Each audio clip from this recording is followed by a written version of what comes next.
Which leads me to my next question. What's your position on both the water project and other water issues facing the city? Yeah.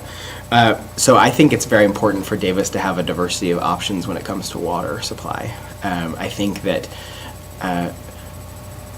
there is a long history in California of outside water interests, whether it is the Metropolitan Water District or Kern County Water Agency or other Southern California water interests coming into various areas of the state. I mean, if you've all seen the movie Chinatown, there's a very good example of that, but in all seriousness, it's the reality of what happened.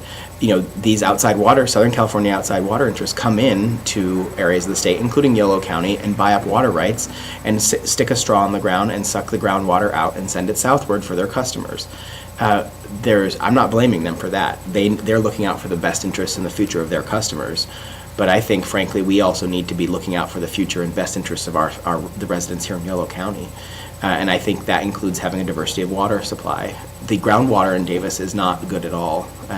We rely upon, and in other parts of the county too, we rely upon the groundwater for our water rights, or for our water supply, and we basically should be, exploring, and certainly the city has entered into the JPA with the city of Woodland to do the surface water project. I support that project. I think the real question is about how the rates are structured and how it's paid for. I mean, and I think that the potential of a 30% rate increase for anybody in this day and age right now, when the economy is as sort of unsteady as it is a real prospect for folks that it might not be, it's kind of untenable for some number of folks. And I think that we have to be very careful about how the rates are structured, in ensuring, and it could be an example of expanding the amount of time, length of time that the water rates are structured for. So, so it doesn't, you can sort of, if you extend it over 30 years, it could be less expensive than if it's extended over 15 years, for example. The other thing about the water project for me, I am very much about public ownership of goods. Water is a public good and should be publicly owned, as far as I'm concerned. It's a public utility. I'm a little bit very concerned actually about the ownership structure. It's the DBOF, Design, Build, Operate, Finance model. It's become the way to fund these types of projects. It's definitely become the topic, sort of the way du jour, to fund these things. And I think that we need to be very careful with that structure. I'm not sold on it yet. I think, having a publicly owned utility like East Bay Municipal Utility District, East Bay MUD, which has been around for 100 years, or just about 100 years now, you have a public ownership. You have a separately elected board of directors that deals exclusively with water, and not just a JPA board where you have 2 members of the Davis City Council and 2 members of the Woodland City Council. Where all those members of the boards of the JPA project they're paying attention to the water project, but they're also worried about all the other issues going on in their respective cities. Whereas on a municipal utility district board of directors, you would have them exclusively paying attention to just that sole purpose, which would be water. So but I overall support the notion that we need to have a diversity of options when it comes to water. Okay. I think that was already answered. Number 5. Oh, what you would look forward to the top issues in the next 5 years? So, top 2 or 3 issues I would pursue if I was elected to city council. I think. Oh, well, let's see. I'm sorry. Are we on question 5? yeah, so what would you see as the top issues facing the city over the next 5 years, other than water? Yeah, I think it's pretty similar to actually number Yeah. 3. I'm fine with my answer from number 3. So Okay. Good, thank you. Yeah.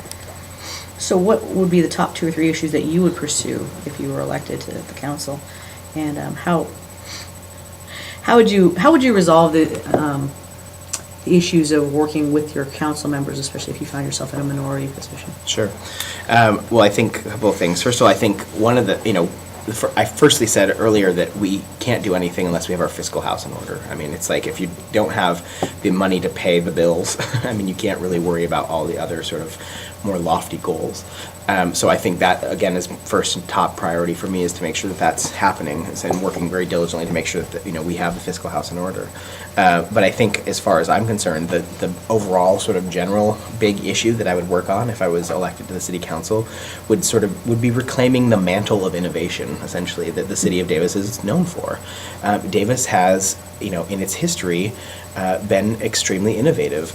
But a lot of the things that have made Davis innovative, including the creation, the nation's first bike lanes, world's first dedicated bike lanes, the innovative planning like village homes, even energy efficiency standards. California's statewide energy efficiency standards were modeled after work done here in Davis.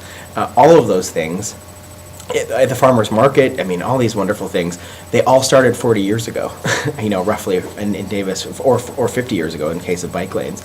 And so they're all wonderful things, and they've made Davis wonderful, and they've also been incorporated into a lot of other communities around the country. But I'm not entirely sure we can actually say that we still have that same sort of spirit of innovation that we used to have in this community. And I think that there's a real need for that again. I think that is something that we could really be sort of help to recapture if I'm elected to the city council, and it takes a whole bunch of people to actually sort of have that, but I think that there needs to be a focus on that. And then in terms of whether or not I was in the minority on it, one of the three sort of keys of my city council campaign are courage, commitment, and collaboration. And the key on that is collaboration. It's really one of my true hallmarks, is working together with people. I may not agree, or someone may not agree with me exactly 100% of the time, but there has to be an ability to agree to disagree, and to actually still try and collaborate and figure out ways to come to a common good for the whole. And I think that's what I would do. That's how I approach life every day, whether or not I'm elected to the city council or not. So if I was elected to the city council, I would approach life the same way, trying to work collaboratively with people.